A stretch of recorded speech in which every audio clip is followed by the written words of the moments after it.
శివాలయం ఉన్నది, శివాలయము గుండం ఉంది అది కదా. మమ్మీ మమ్మీ నన్ను ఒక వీడియో ది మమ్మీ యూట్యూబ్ లో పెడితే అప్లోడ్ చేస్తా. హాయ్ ఫ్రెండ్స్, యబ్బా బుడి ఫ్రెండ్స్, బుడి బుడి తిరుగుట్టకు పోయేసి వచ్చినాము. దేవునికి వెళ్ళేసాము, టెంపుల్కి వెళ్ళేసాము, మళ్ళీ జీడికల్ టెంపుల్కి వచ్చేసాము. వాళ్ళు మళ్ళేసారు, మనం పోయేసాము. మనమైతే ఇప్పుడైతే కొండెక్కుతున్నాం. చూడండి ఎంత ఫాస్ట్. బాగున్నాయి ఇవి, ఎప్పుడు రాలే జీడికల్ మస్తుంది. ఎప్పుడు మీకు ఆత్రమే అయింది.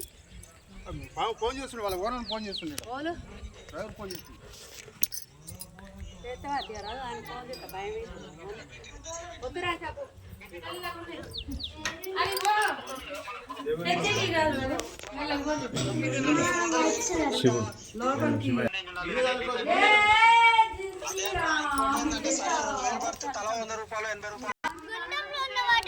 చాలా స్వచ్ఛంగా ఇంకా తీయగా ఉన్నాయంట.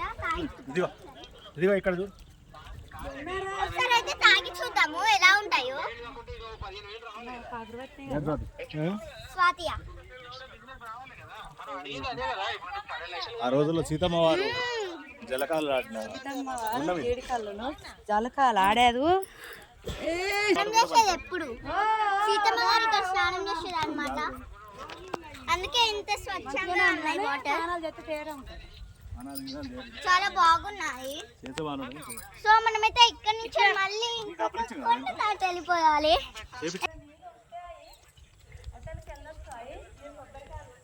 ఇక్కడైతే మా అమ్మమ్మ వాళ్ళ ఊరికి చాలా దగ్గర అండి, చాలా అంటే చాలా దగ్గర, రామరాజపల్లి అన్నమాట మా అమ్మమ్మ వాళ్ళ ఊరు. ఒకసారి మీరు వచ్చి చూడొచ్చు. ఇక్కడైతే చాలా బాగున్నాయి. ఇందులోనైతే నాకు అది నచ్చింది, ఇంకా ఆ గుడిలో ఉన్న టాయ్స్ నచ్చాయి. ఇంకా చాలా ఎంజాయ్ చేస్తున్నాను అనమాట ఇక్కడ. సో ఇప్పుడైతే మనం కిందికి వెళ్తాం రండి.